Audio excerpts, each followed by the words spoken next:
Hello, swing traders. I thought I would do a continuation video from my ABCD pattern video on how to identify swing points.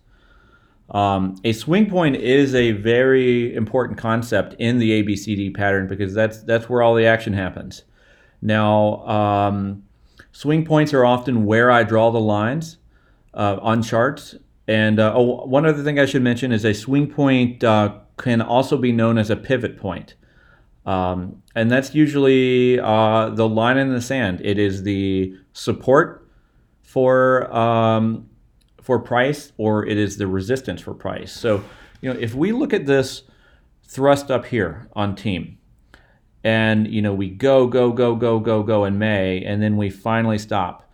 That high is what I consider the swing point. It's sort of the very end. And if you look at it over here, we consolidated down a bit, retraced down, and then we thrusted up and made a new high. That new high. Now I'm using the very top price point and not the close necessarily. Although the close could be important because you can see we also find support and resistance around this area. Now, I will say a swing point is not scientific. It's not just because this is the top area. That's the very the top price. That's the very most important price. Also, the close may not be the very most important price. If I did take the close, let's see, the close would be here. You could consider this range as being the point. So, stocks do trade from range to range and not always point to point. So that's one thing to keep in mind. But, it really doesn't matter all that much as long as you generally do get it and you pick something and stick with it. For example, with this thrust up that we had here in May, I drew that as the line in the sand. That's it. And then we consolidated a bit. And if you look at the next few days, we tried to go past it. We did breach it a few times. We can never close above that range. So that's also another clue that is a swing point. And then later, we continued. It got hit hard a bit, and then it finally broke above and finally closed above that. And if you notice, when it closed above, it really did take it as a signal the next day it's time to run. But in this case, it really didn't continue the pattern, and it broke down. So that was what I consider a false breakout over a period of days. But if you do see, it was consolidated in this down area, and then it kind of notched up in price, and then you have another kind of stair step up, and then we had, once we broke that area, and we broke down again, we closed above it, and when we closed above that area again, it continued to make its way up, stair stepping up again into this price level. So this was the first high. That's the area that I consider the line in the sand.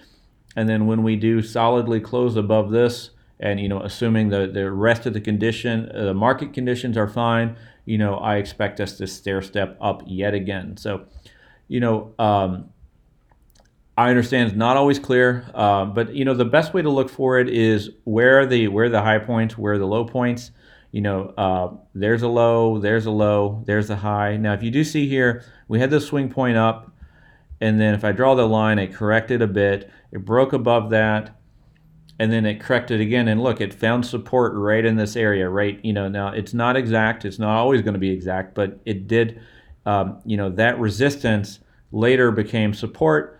Once it tested support, that sort of signaled that, hey, it's time to continue on and make print higher prices there. Let me look at a few other stocks. Maybe I can help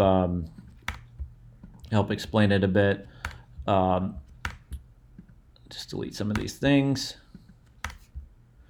So if we look at this high right here, thrust up high, then it quickly retraced and consolidated a bit. Well, the moment it crossed that high, that's when it decided to take off again. So that would have been the swing point there, and then it continues. So we'll let it go.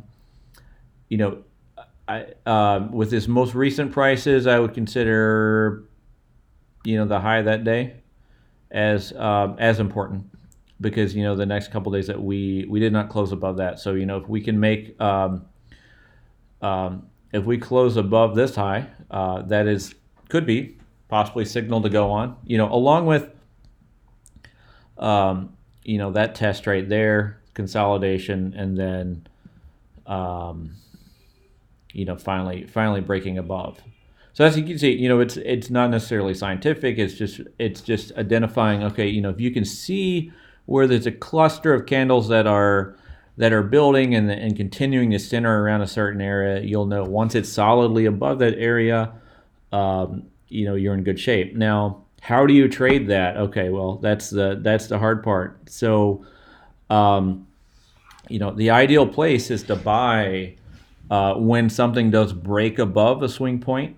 But as you can see, if you were trading AYX the last few days, it'd break above and then close below, break above, close below. So when you do trade this, if you're trading on a breakout above, your stop actually needs to be below this level, because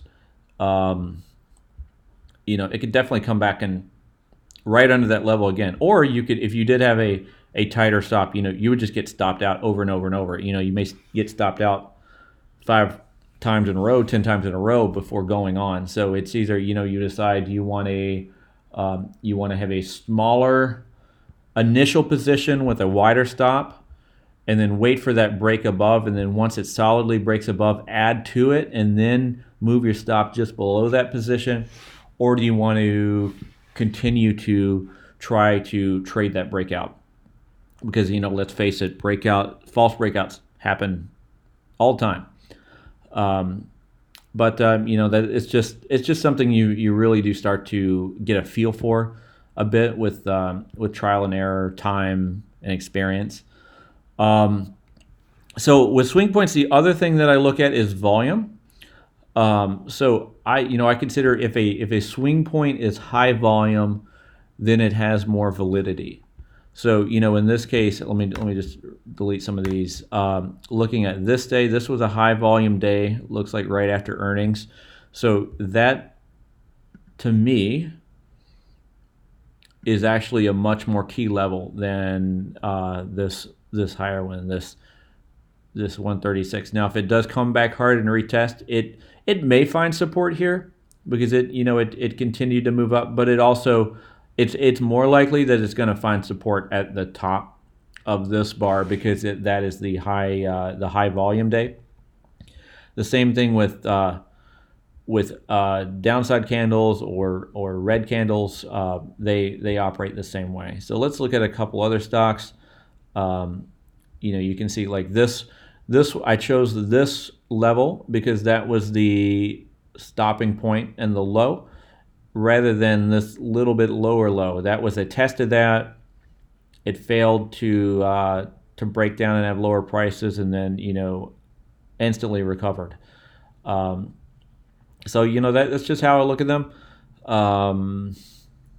Here's a high volume day. So that swing point right there, which actually happens to be right in line.